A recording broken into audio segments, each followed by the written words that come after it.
Hello दोस्तों, आप सभी लोगों का स्वागत है इस वीडियो में। आज हम लेकर आए हैं force and law of motion से बहुत ही ज़बरदस्त और इंटरेस्टिंग ऑब्जेक्टिव क्वेश्चन, जिसे आप बहुत ही कम समय में सॉल्व कर सकते हैं। आपने पिछला वीडियो हमारा देखा होगा force and law of motion का, जिसमें आप लोग को सारे कॉन्सेप्ट क्लियर हो गए होंगे। अगर नहीं हुए होंगे तो एक बार फिर से देख लीजिए, फिर इस ऑब्जेक्टिव क्वेश्चन को सॉल्व करिए, बहुत ही आसान तरीके से सॉल्व हो जाएगा। और जो नहीं आता है, यानी जो ऑब्जेक्टिव क्वेश्चन आपको नहीं समझ में आता है, उसे हम लोग इस बोर्ड पे सॉल्व किया जाएगा। ठीक है, अब चलते हैं पहले क्वेश्चन पे। पहले क्वेश्चन में क्या बताया गया है, यानी पहले क्वेश्चन में कहा गया है कि the unit of measuring momentum of a body, measuring momentum of a body, यानी यहाँ पे स्पेलिंग थोड़ा मिस्टेक हो गया है, इसे हम लोग सही कर लेते हैं। यानी measuring of a body is, यानी यहाँ पे कहा गया किसी भी ऑब्जेक्ट या बॉडी का मोमेंटम की यूनिट क्या होती है। हमने बताया था, मोमेंटम हमने जब पढ़ाया था तो उसकी यूनिट के बारे में चर्चा की थी, यानी एसआई यूनिट ऑफ मोमेंटम क्या होता है। यानी हमने ऑप्शन दिया है metre per second, A option है, बी ऑप्शन है केजी मीटर पर सेकेंड, और सी ऑप्शन है KG metre per second square, and last option D क्या है, न्यूटन मीटर स्क्वायर पर केजी स्क्वायर। यानी इसमें कौन सा ऑप्शन आपका सही है। आपने मोमेंटम को ध्यान से पढ़ा होगा तो आपको पता होगा कि इसमें कौन सी यूनिट मोमेंटम की है। ठीक है, यानी इसमें मोमेंटम की यूनिट क्या होती है, यानी डेफिनेशन आपको पता होगा तो उससे आप लोग मोमेंटम की यूनिट पता कर सकते हैं। यानी अगर हम लोग मोमेंटम की यूनिट अगर पता करनी है तो डेफिनेशन भी याद रहेगा तो हम लोग कर सकते हैं। हमें डेफिनेशन क्या होती है मोमेंटम की वो पता होनी चाहिए। यानी मोमेंटम की डेफिनेशन क्या होती है, मास इनटू वेलोसिटी, यानी P इक्वल टू mv होता था, हमने बताया था, ये फॉर्मूला है।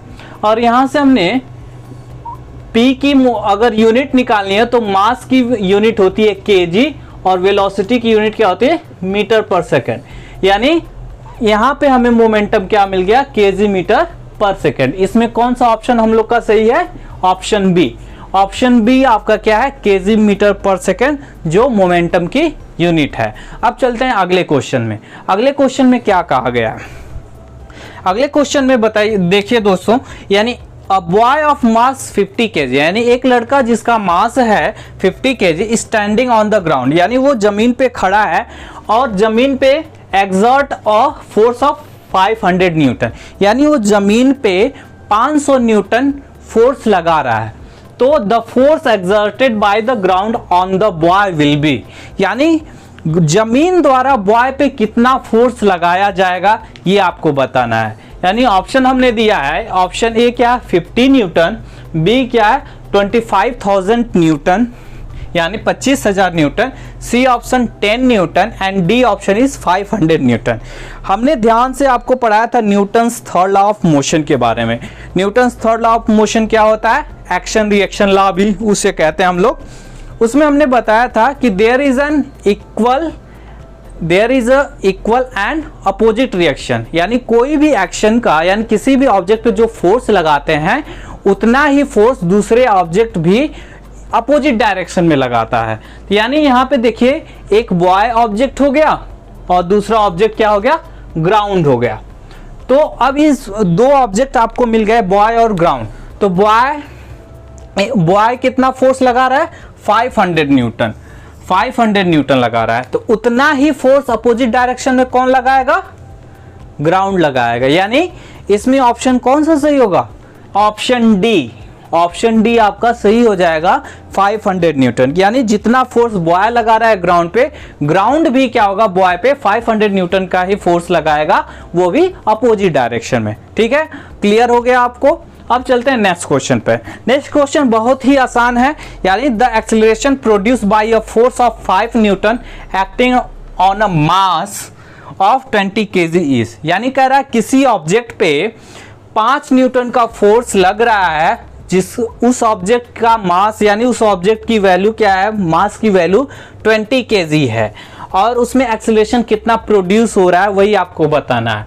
एक बार फिर से हम बताते हैं, यानी कोई ऑब्जेक्ट है जिसका मास 20 kg है और उस पे 5 न्यूटन का फोर्स लग रहा है, तो उस ऑब्जेक्ट में कितना एक्सेलरेशन प्रोड्यूस होगा ये आपको बताना है। तो आपको फॉर्मूला हमने बताया था फोर्स का जो फॉर्मूला बताया था Newton second law of motion के अकॉर्डिंग हमने बताया था क्या, F इक्वल टू एम में।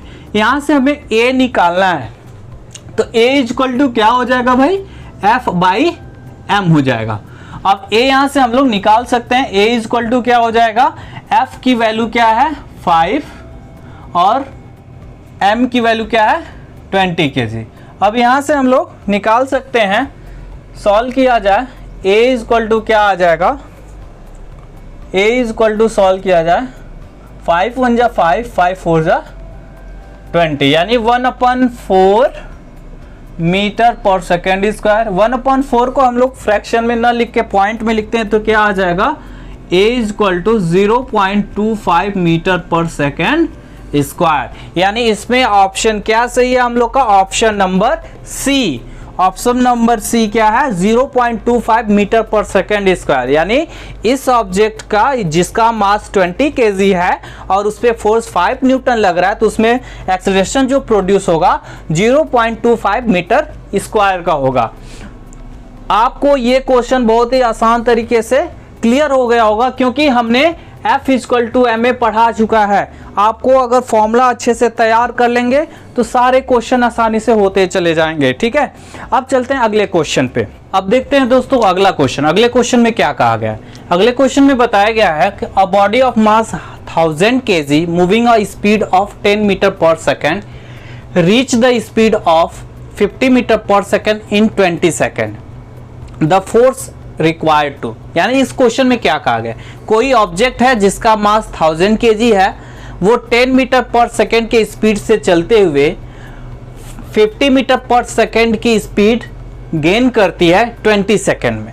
तो फोर्स की रिक्वायरमेंट क्या होगी उसमें, वही आपको इसमें बताना है, वही आपको फाइंड करना है। तो जो जो वैल्यू दी गई है उसे हम लोग लिख लेते हैं तो उससे हमें क्लियर हो जाएगा हमें फोर्स कैसे फाइंड करना है। तो देखिए जो मास दिया m इज इक्वल टू क्या हो जाएगा 1000 kg हो जाएगा। ठीक है, अब देखिए मूविंग स्पीड यानी ये इनिशियल स्पीड यानी u इज इक्वल टू क्या हो जाएगा 10 मीटर पर सेकेंड और फाइनल स्पीड क्या हो गई आपकी 50 मीटर यानी v is equal to 50 metre per second. कितने टाइम कितना ले रहा है भाई 20 सेकेंड। ठीक है, अब फोर्स पूछा है यानी हमें फोर्स फाइंड करना है। फोर्स फाइंड करना तो आपने पढ़ा था कि rate of change of momentum is directly proportional to the force applied of the object. यानी यहाँ पे देखिए क्या है कि m दिया है, u दिया है, v दिया है और t दिया है, हमें फोर्स फाइंड करना है। तो अगर सेकेंड लॉ ऑफ मोशन लगाते हैं न्यूटन का तो उसमें हमने एक बताया F इक्वल टू एम में। तो F इक्वल टू एम में जो फॉर्मूला है आपका F इक्वल टू एम में, तो यहाँ A हमें निकालना पड़ेगा। A हम कैसे निकालेंगे, यहाँ पे देखिए इनिशियल वेलोसिटी दी गई है और फाइनल वेलोसिटी दी गई है। तो हमने rate of change of velocity यानी जो वेलोसिटी में टाइम के अकॉर्डिंग चेंजेस होते हैं वही एक्सेलरेशन होता है। तो हम यहाँ पे A फाइंड कर लेते हैं। A फाइंड करने के लिए हमें क्या करना होगा, A equal to v minus u upon t कर लिया यानी 50 माइनस 10 अपॉन 20। सॉल्व किया तो क्या आ जाएगा A की वैल्यू यानी 40 अपॉन 20 यानी A की value 2 metre per second square आ गया।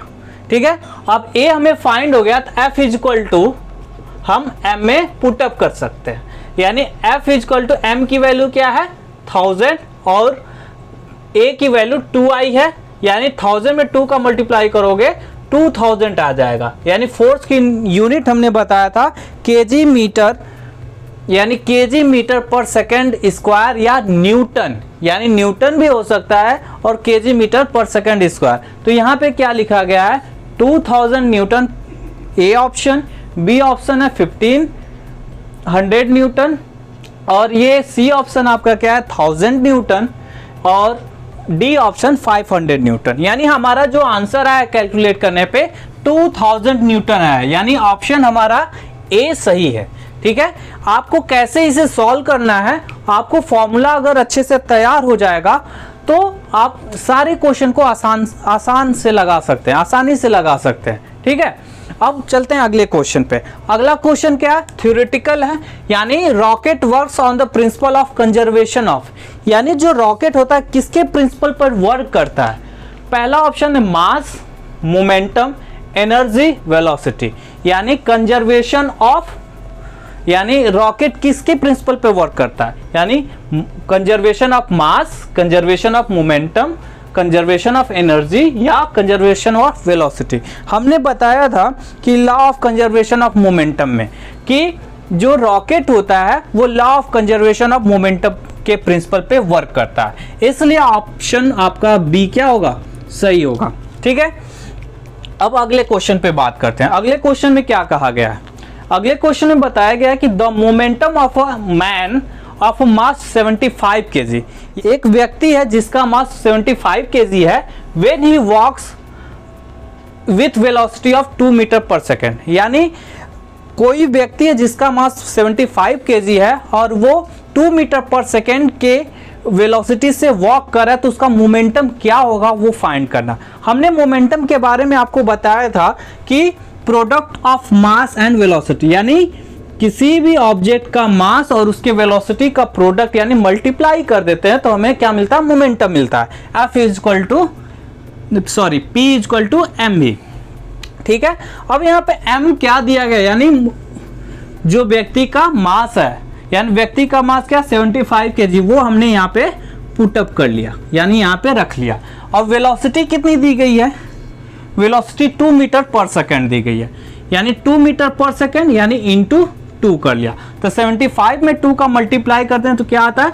2 5 जा 10, 2 7 जा 14 और 1 15, 150 kg मीटर पर सेकेंड। यानी इसमें ऑप्शन देखिए, ऑप्शन ए क्या 250 kg मीटर पर सेकेंड है, सेकेंड ऑप्शन है आपका 150 kg मीटर पर सेकेंड है, third option is 125 kg metre per second है, और लास्ट ऑप्शन आपका क्या 175 kg मीटर पर सेकेंड है। यानी इसमें ऑप्शन आपका यानी कैलकुलेट करने पे क्या है 150 kg मीटर पर सेकेंड आया है, जो कि ऑप्शन बी है। यानी आप ऑप्शन बी पे टिक करेंगे, जो कि आपका राइट आंसर है। ठीक है, आप लोगों को फॉर्मूला अच्छे से तैयार कर लेने हैं, तो इससे सारे रिलेटेड जो भी न्यूमेरिकल आपके ऑब्जेक्टिव्स में आएंगे किसी भी कॉम्पिटिटिव एग्जाम में या एंट्रेंस एग्जाम में, वो आप सॉल्व कर सकते हैं। अब चलते हैं अगले क्वेश्चन पे। अब देखिए दोस्तों, अगले क्वेश्चन में क्या कहा गया है? The inertia of moving object depends upon, यानी इस क्वेश्चन में कहा गया कि किसी भी ऑब्जेक्ट का इनर्शिया किस पे डिपेंड करता है। मूविंग ऑब्जेक्ट का इनर्शिया किस पे डिपेंड करता है? Momentum of the object, mass of the object, speed of the object, shape of the object. ये आपको क्लियर होना चाहिए कि इसका मतलब इनर्शिया किस पे डिपेंड करता है। ठीक है, तो मास ऑफ द ऑब्जेक्ट पे डिपेंड करेगा कि मोमेंटम ऑफ द ऑब्जेक्ट पे, ये आपको क्लियर होना चाहिए, क्योंकि आप जब इनर्शिया पढ़ोगे, वीडियो में इनर्शिया पढ़ोगे, तो वो आपको पता चलेगा कि इनर्शिया किस पे डिपेंड करता है। इसमें टाइप्स ऑफ इनर्शिया क्या होता है कि इनर्शिया ऑफ रेस्ट, ये सारी चीज़ें जब हमने बताया है, तो उसमें आप अगर अच्छे से देखोगे तो ये कॉन्सेप्ट क्लियर हो जाएगा। ठीक है, तो हम लोग इस पे देखते हैं कि इनर्शिया किस पे डिपेंड करता है। देखिए दोस्तों, जो इनर्शिया था वो किस पे डिपेंड करता है, तो ऑप्शन सी, हमने चारों ऑप्शन को बता दिया था कि इसमें कौन सा ऑप्शन आपका सही होगा। तो ऑप्शन सी जो है मास ऑफ द ऑब्जेक्ट, यानी किसी भी मूविंग ऑब्जेक्ट का जो इनर्शिया है वो मास ऑफ द ऑब्जेक्ट पे डिपेंड करे, उसके मास पे डिपेंड करेगा, इसलिए इसमें ऑप्शन नंबर सी आपका सही है। नेक्स्ट क्वेश्चन क्या है? The product of mass and its velocity is known as, यानी किसी ऑब्जेक्ट का मास और वेलोसिटी का प्रोडक्ट क्या कहलाता है? हमने डेफिनेशन बार बार बताई आपको। The product of mass and its velocity is known as momentum, यानी इसमें ऑप्शन क्या है? पहला ऑप्शन फोर्स है, दूसरा momentum, and C option inertia, and last option is none. यानी इसमें ऑप्शन नंबर बी यानी मोमेंटम, मोमेंटम क्या होता है? The product of mass and its velocity is known as momentum, यानी किसी भी ऑब्जेक्ट का मास और वेलोसिटी का जो प्रोडक्ट होता है वो मोमेंटम कहलाता है। नेक्स्ट क्वेश्चन में चलता है। नेक्स्ट क्वेश्चन में क्या कहा गया? नेक्स्ट क्वेश्चन में कहा गया कि name the scientist who gave the law of motion, यानी उस साइंटिस्ट का नाम बताइए जो लॉ ऑफ मोशन को बताया था, यानी लॉ ऑफ मोशन के बारे में बताया था। यानी पहला ऑप्शन है जेम्स वाट, दूसरा ऑप्शन है Isaac Newton, C option Galileo and last option D जो है जे टॉमसन। इसमें कौन सा ऑप्शन आपका सही है वो बताना है। हमने बताया था कि जो लॉ ऑफ मोशन है वो किसने दिया था? इजैक न्यूटन ने, यानी न्यूटन ने लॉ ऑफ मोशन के बारे में बताया था, इसलिए ऑप्शन बी आपका क्या होगा? करेक्ट होगा। ठीक है, आप लोग को बार बार कह रहा हूं कि अच्छे से वीडियो आप लोग देखिए जिससे आपको सारे कॉन्सेप्ट क्लियर हो जाएंगे। ठीक है, अब चलते हैं नेक्स्ट क्वेश्चन पे। नेक्स्ट क्वेश्चन में क्या बताया गया है? Newton's first law of motion is also known as, यानी Newton first law of motion को और किस नाम से जानते हैं? यानी यहां पे ऑप्शन दिया है law of inertia, B option is law of conservation of momentum, C option is law of conservation of mass and D option is Ohm's law. इसमें किस नाम से जानते हैं? तो यानी इसमें जो ऑप्शन हमने बताया था पहले ही जब वीडियो में बताया था कि Newton's first law of motion is also known as law of inertia, तो इसलिए ऑप्शन ए यहाँ पे क्या होगा? करेक्ट होगा। यानी ऑप्शन ए जो लॉ ऑफ इनर्शिया है वो क्या कहलाता है? Newton's first law of motion के से रिलेटेड होता है, इसलिए ऑप्शन ए आपका क्या है? सही है। देखिए दोस्तों, हमने जितने ऑब्जेक्टिव क्वेश्चन थे वो हमने करा दिए, बहुत ही आसान था। यानी जितना आपको बताया थे, यानी वीडियो में हमने पढ़ाया था उससे रिलेटेड ही सारे क्वेश्चन थे। यानी इससे रिलेटेड जितने भी क्वेश्चन आप कर सकते हैं, प्रैक्टिस कर सकते हैं, वो करिए। और भी कोई डाउट हो तो हम लोगों से पूछिए, यानी टेलीग्राम ऐप पे आप उस पे आप जो भी डाउट होगा वो आप पूछ सकते हैं। तब तक के लिए धन्यवाद।